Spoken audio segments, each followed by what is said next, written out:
Uma das novelas que vinham sendo mais longas dessa temporada era a do Carlos Sainz e para qual equipe ele ia escolher ir até o final desse ano. E no mês passado essa novela finalmente teve um ponto final, podemos dizer dessa forma, já que ele assinou um contrato de 2+1, ou seja, com um ano de possibilidade de renovação, na prática 3 anos com a Williams. Com as portas praticamente fechadas em equipes como Mercedes, já que possivelmente vão contratar o Antonelli pro ano que vem, e na Red Bull, que vai ter provavelmente essa manutenção do Pérez para a próxima temporada, e as outras principais equipes como Ferrari e McLaren já estando com a sua dupla de pilotos fechada para as próximas temporadas, e basicamente sobraram 3 opções para ele escolher entre, sendo elas a Sauber, a Alpine e a própria Williams. E a Williams era de fato a melhor de todas essas opções, e eu juro para vocês que isso não é clubismo envolvido. Eu já vou explicar pra vocês o porquê disso. O primeiro grande motivo vem de algo que eu venho reforçando há tempos aqui no clube, que é a falta de confiança no projeto Audi. E a gente tem um vídeo inteiro analisando só isso que vai estar aí no card caso vocês queiram ver. A Audi sempre deixou claro que o Sainz era o alvo principal da equipe.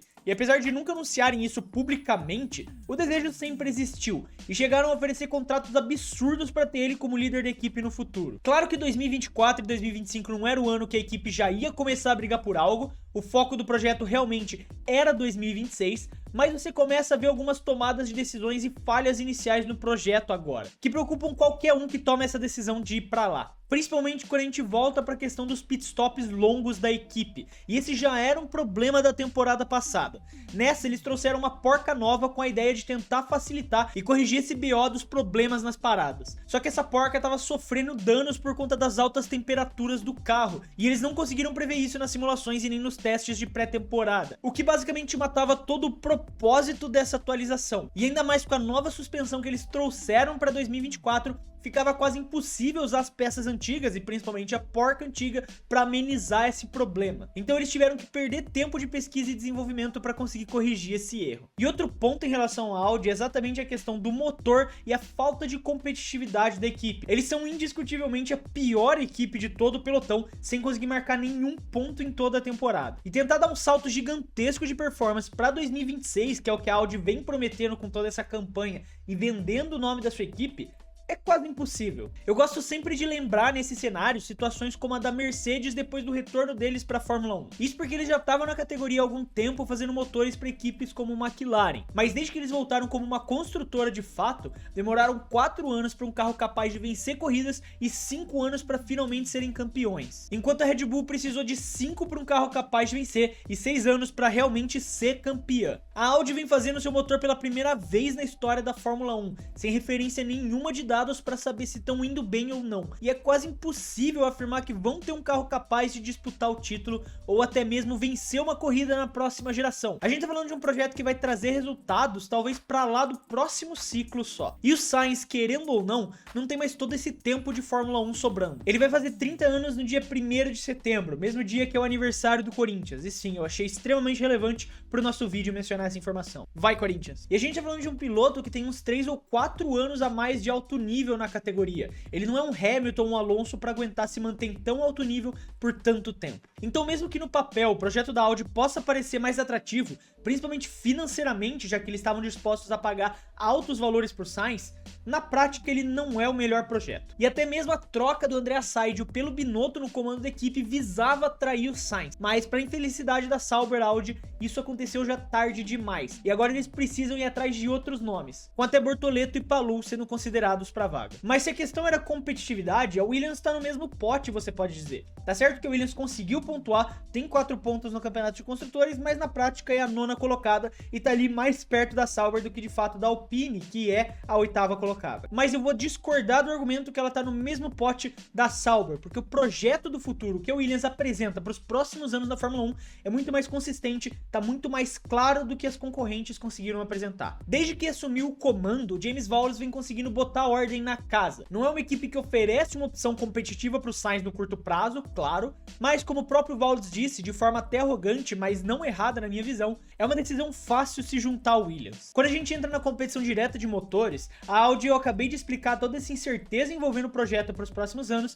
e a Alpine eu não preciso nem falar direito. Com esse motor Renault completamente ineficiente há anos, e agora toda essa novela de que poderiam se mudar para o motor Mercedes, faz mais sentido você ir para uma equipe que já tem anos de experiência com esse mesmo motor Mercedes. E desde que a Dorilton Capital comprou a equipe em 2020, eles começaram a ver uma linha de crescimento que não existia antes, investimentos na estruturação e modernização da fábrica que estava velha e completamente desatualizada. Além da força do Wallace em atrair nomes fortes para a equipe, como Pat Fry para a direção técnica. O que mais atrapalha eles hoje, principalmente, são exatamente esses gastos em renovações, que entram dentro do teto de gastos das equipes na temporada, e colocam eles numa corda bamba entre trazer atualizações para o carro ou modernizar a fábrica. Mas isso já era algo previsto no calendário da equipe, que vem fazendo investimentos moderados e planeja até mesmo jogar a toalha na temporada de 2025 para investir pesado na evolução da fábrica pensando em 2026. Isso mostra uma estrutura e fundação a longo prazo que as outras duas equipes não conseguiram convencer o Sainz. O Wallace conseguiu vender essa imagem de que a Williams vai ser uma forte equipe meio de pelotão no próximo ciclo,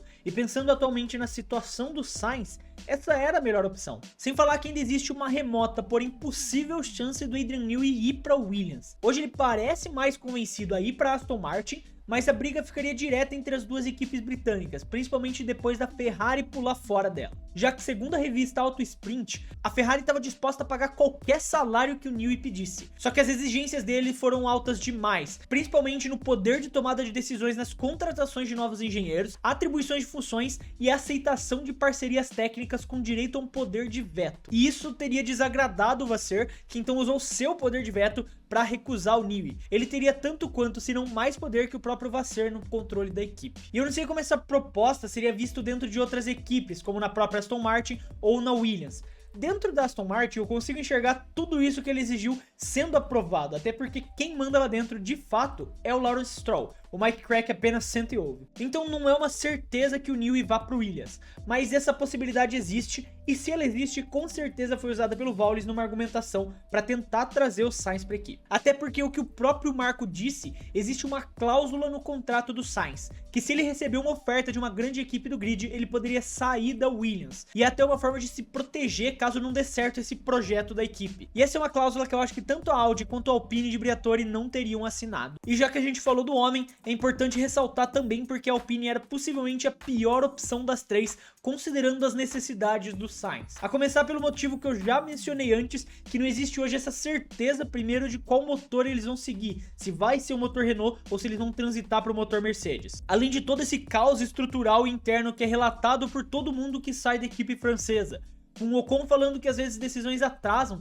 porque 500 cabeças diferentes têm que aprovar uma mudança de pessoas às vezes que não são nem do setor da Fórmula 1, e às vezes essa aprovação demora demais porque uma dessas cabeças para aprovar estava de férias. Claro que agora com o Briatore de volta, algumas situações ficam mais favoráveis. Ele é quem estaria puxando para essa questão do motor Mercedes e provavelmente pela maior independência na tomada de decisão da equipe. E se eles tentaram vender essa ideia para o Sainz do projeto com o motor Mercedes, que obviamente dentre as opções de motores é a que mais atrai o Sainz hoje, dado esse histórico da Mercedes de realmente oferecer um material competitivo para os seus concorrentes, isso não necessariamente eliminava a vantagem da Williams em relação ao motor Mercedes, por, como eu disse, já terem anos de experiência trabalhando com a equipe. Atualmente, as três equipes são a parte de baixo da Fórmula 1, são exatamente os três piores carros do pelotão, e delas a Sauber hoje não consegue nem entrar numa possível briga por pontos com as outras duas. Agora, pensando em 2025, considerando que a Williams até pode desistir dessa temporada para focar em 2026, um pensamento a curto prazo pode levar a essa escolha da Alpine. Só que um pensamento a médio prazo e pensando em otimizar dentro do melhor carro, analisando o que os três projetos ofereceram para o novo regulamento, hoje das três a Williams é quem oferece a melhor proposta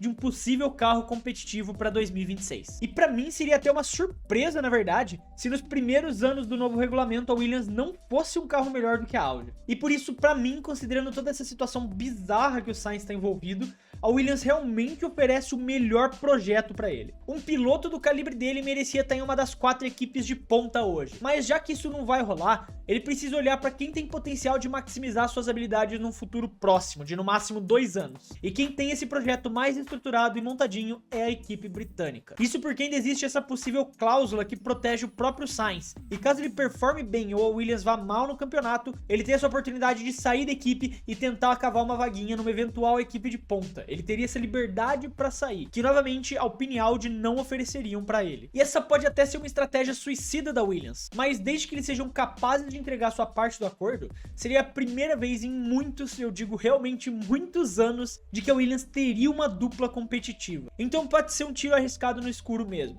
mas um tiro que eles precisavam dar e que pro Sainz, dada a situação atual de mercado, fazia total sentido acreditar no projeto da Williams. Mas aí tá os principais motivos pelo qual eu vejo o Sainz indo pra Williams hoje. Se você curtiu o vídeo e quiser ajudar o clube, você pode fazer isso se inscrevendo aqui no canal. Muito obrigado pra quem ficou até aqui e até o próximo vídeo.